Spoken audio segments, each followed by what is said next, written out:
make of it? What do you think of what he was saying? I don't know why that has become suddenly a Fox alert, but what do you make of it? It was largely repetitive of what he said last Wednesday. So for me, it was the same old, same old. We knew that we were going to probably see less cuts. We knew that they're referring to the dot plots, and we should be expecting 3 cuts this year, not 5 or 6 as the market's been pricing in.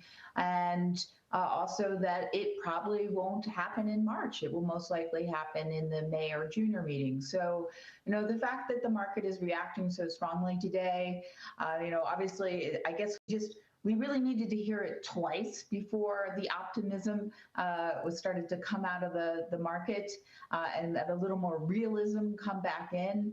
I know we've had a great earnings season, and perhaps we just had to hear it more than once before it was fully processed. Yeah, if you look at the really big picture from high in the sky, you could say, all right, well, soft landing very much on and a comfortable landing at that as things stand now. Where are you on this and where the market sorts out through this? Right. So I'm very much in the camp that I do think we're going to see that soft landing. As we've seen, unemployment has stayed remarkably strong. The consumer has stayed strong. I think, one thing that has been optimistic about getting inflation really curtailing it is the PMI, which is the producers' inflation, so the people who create the products. That has really been dramatically dropping. And it's not always a leading indicator, but it frequently is more volatile and can be. And so by the magnitude that it's coming in, so we know those prices are eventually going to hit the consumer and with lower inflation rates, not necessarily pricing dropping, let's be clear, just slower inflation. But I think it does look like that this really could be a potential soft landing, given the strength of the U.S. economy. We were just showing this month and year to date how a lot of the big tech names are doing, the so-called Magnificent Seven, and how they're doing. Of course, they've been on fire, getting a little bit of a hammering today. But again, on the notion that, their earnings are, hand over fist. And of course, we know about Meta and all that it's doing. How do you treat them as a group? Do you start picking apart the 7, expand beyond the 7? What do you do? I look at them individually. I really do believe that there's a big, though we have them being traded very much as at their own asset class. And in essence, they've become somewhat of a safety trade, where we saw this a lot of last year, that people just felt more comfortable being in these types of names, these Magnificent Seven.